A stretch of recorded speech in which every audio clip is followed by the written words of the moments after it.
Uşaqlar, bugünkü dərsimiz iyon mübadilə reaksiyalarıdır. İyonların təyin cədvəlini öyrənmisiniz. İndi Səhman iyonların təyin cədvəlinə aid bir də təyininə aid nümunəni bizə göstərəcək. Səhman, nədir əlindəki maddə? Bu dəmirdir. Dəmir OH-la təyin olunur və qonur rəngli çöküntü əmələ gəlir. Əlindəki dəmirin hansı duzudur? Dəmirin xloriddir. Bəli, dəmir 3 xloriddir. Suda həll olmayan bir duzla nə isə təyin edə bilərik? Eləyə bilmərik. Bəli, buyur görək. Bəli, kifayətdir. Dəmir 3 xloridi tökdük. Üzərinə gəlirik. Qələvi, natrium hidroksid. Bəli. İndi baxın, qaldır biraz kolbanı. Nə gördük uşaqlar? Qonur rəngli çöküntü. Bizə dedik dəmir müsbət 3 iyonu OH-la təyin olunur və qonur rəngli çöküntü verir. Fikir verin. Əvvəlki maddə ilə müqayisə eləyək.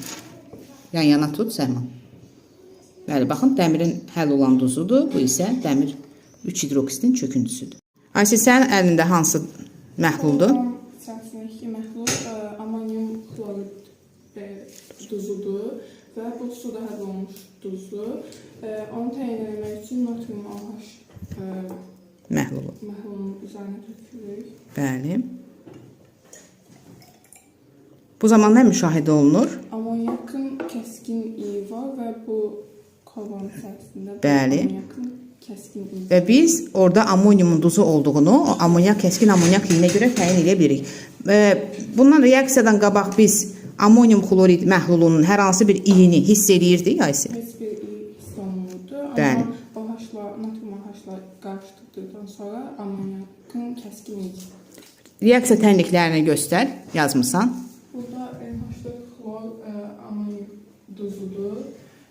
Natrium OH-da Qələvi gəldik, bəli. natrium xlorla birləşir və sonra natrium Amonium hidroksid əmələ gəlir ki, oradan da kəskin iyili amonyak qazı çıxır. Bəli, baxaq, bu kolbada biz dəmiri təyin eləmişik 3 valentli duzunu, burada isə amoniumu təyin elədik.